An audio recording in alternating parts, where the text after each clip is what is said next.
Hi there. Welcome back to the Make Time for Success podcast. This is season number 5 for the show and episode number 212. I'm so glad you are with me today. This episode is called New Year, New Energy. And indeed, we are celebrating a brand new year together.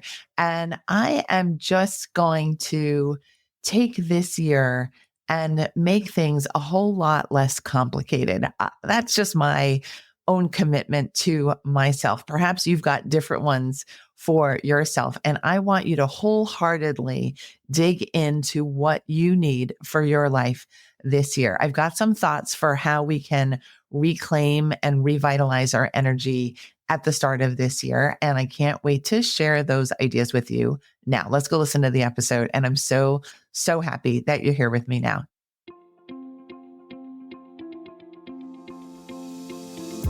Hi, I'm Dr. Christine Lee, and I'm a psychologist and a procrastination coach. I've helped thousands of people move past procrastination and overwhelm so they could begin working to their potential.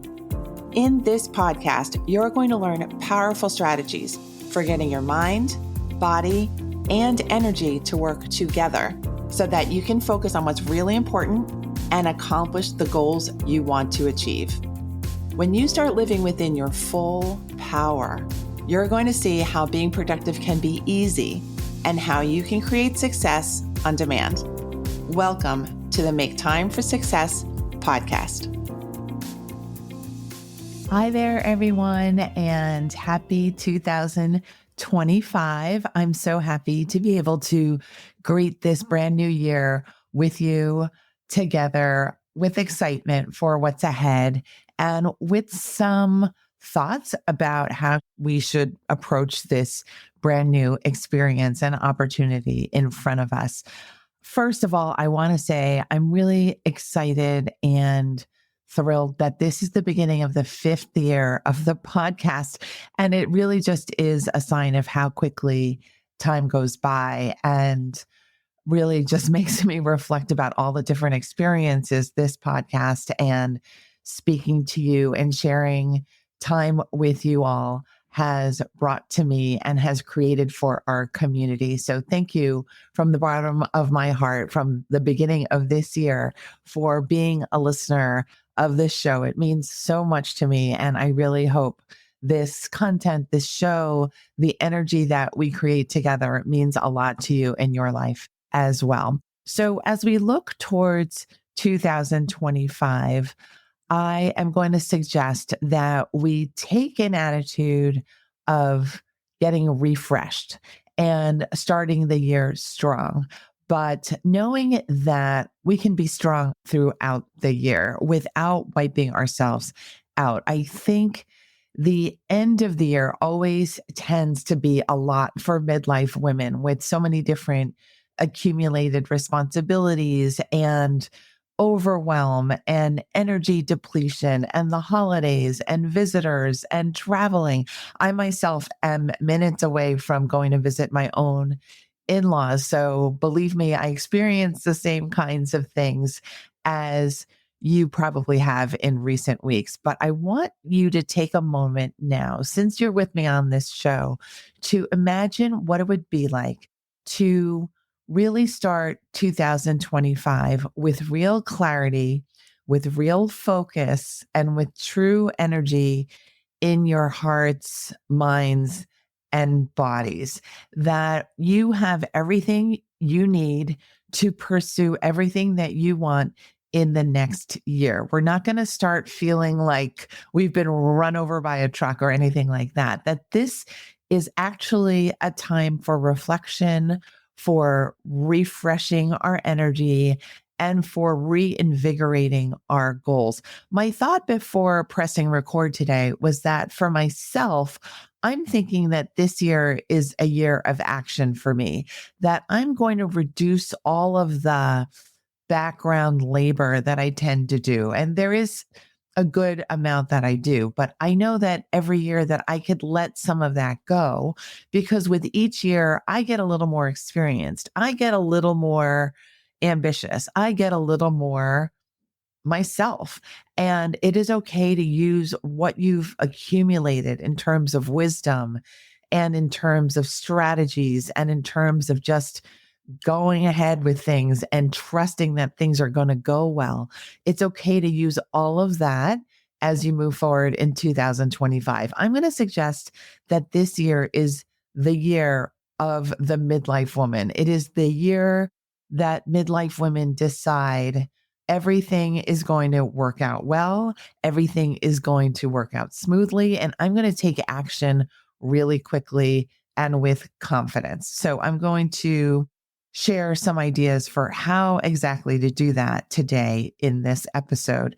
And I want to just start by saying that your energy really matters. If you're thinking, you know what, I can stay up late, I can eat all the junk food, I can stay sedentary and not have any of that have an impact on you. Unfortunately, I'm here to tell you that that is not going to be true. You're going to, as a midlife woman, you're going to need to stay mobile. You're going to move your body. You're going to really refresh your energy in whatever way you choose to do that. But it's likely not going to be through feeding your body junky types of food, too much sugar, too much white flour.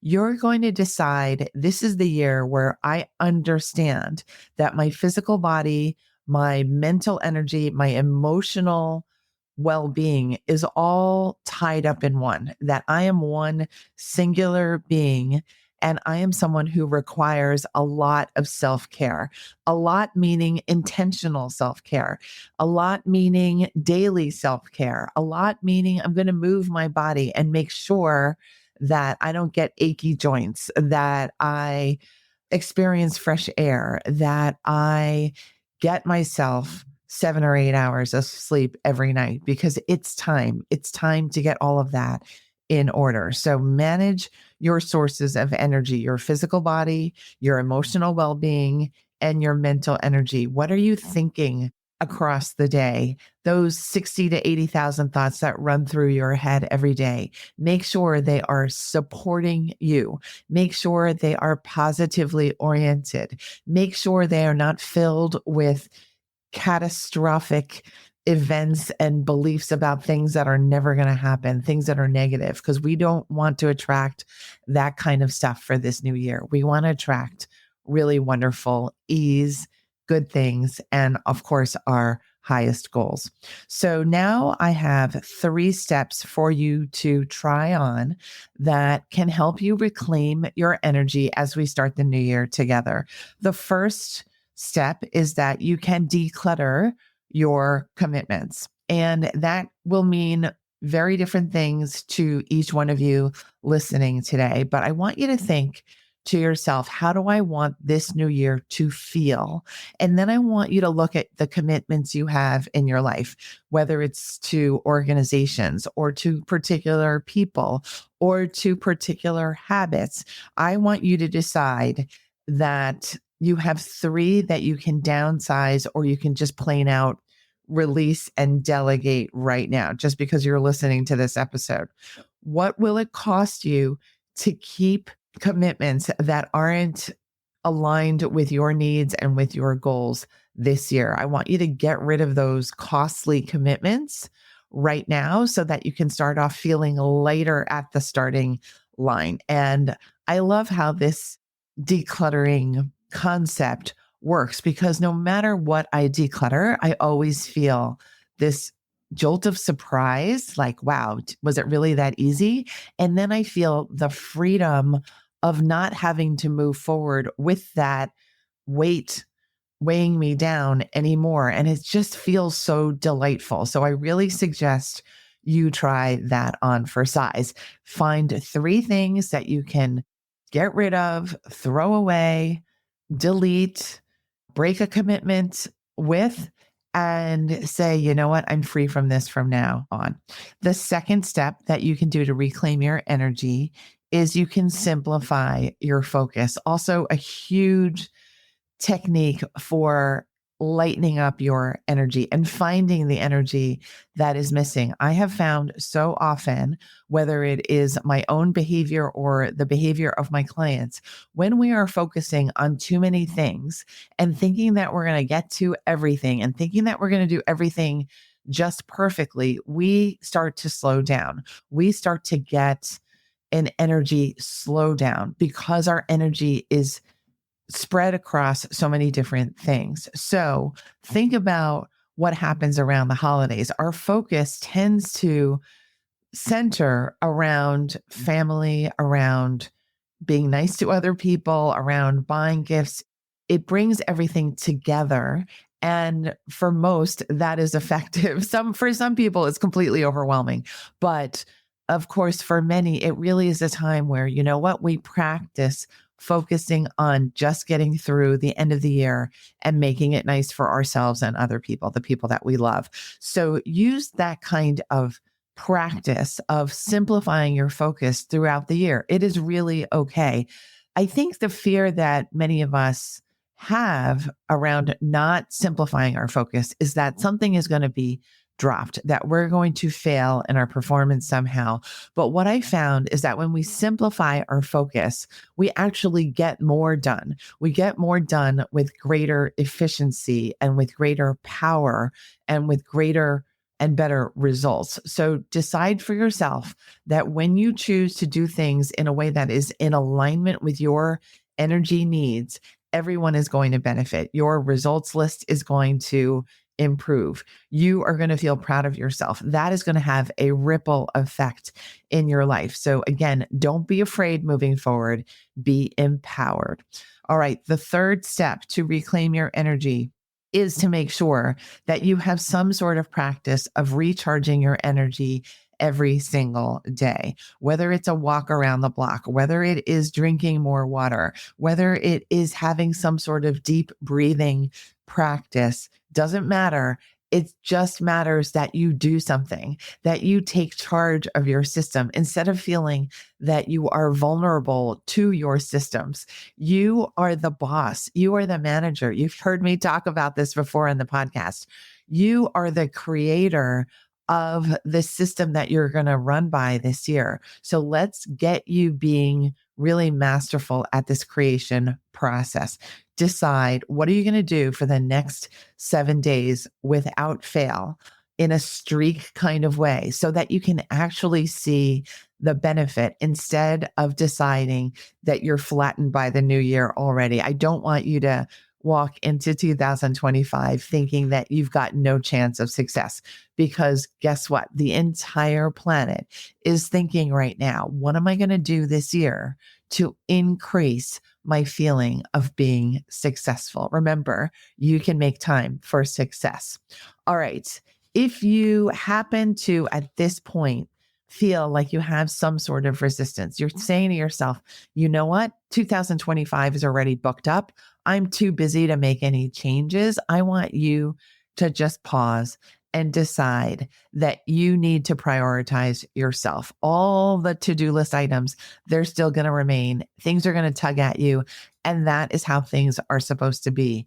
But what is also supposed to be is that you are supposed to prioritize your well-being. Guilt is not going to get you very far. Shame is just going to slow you down. Embarrassment will never help you to see who you truly are. So take a few minutes, decide, declutter your commitments, recharge your energy every day, simplify your focus, and just go forward with really great lighter energy for this new year. And so my way of ending this first episode of the new year is to ask you to have a call to action for yourself. What are you going to call yourself to action for? Is it going to be decluttering your bedroom? Is it going to be being nicer to your relatives? Is it going to be that you're going to find energy sources that you didn't think were useful to you before? Whatever it is, I wish you all the best for your efforts, for your call to action. I wish you all the best for 2025. I think it's going to be a great year. So honor yourself, honor your energy, honor your best wishes for yourself and your loved ones and your commitments this year. I'm here for you. Let's keep going into this year, week after week, together with the podcast as our vehicle for connecting with each other. And we have got this year locked up already. If you would like an energy reboot checklist, I've created one for you just as a gift for the new year. All you need to do to get this free download is to go to maketimeforsuccesspodcast.com/reboot. Again, go to maketimeforsuccesspodcast.com/reboot. Let's go. Let's keep celebrating as the year moves on. Take care. Thank you for listening to this episode of the Make Time for Success podcast. If you enjoyed what you've heard, you can subscribe to make sure you get notified of upcoming episodes. You can also visit our website, maketimeforsuccesspodcast.com, for past episodes, show notes, and all the resources we mention on the show. Feel free to connect with me over on Instagram too. You can find me there under the name Procrastination Coach. Send me a DM and let me know what your thoughts are about the episodes you've been listening to. And let me know any topics that you might like me to talk about on the show. I'd love to hear all about how you're making time for success. Talk to you soon.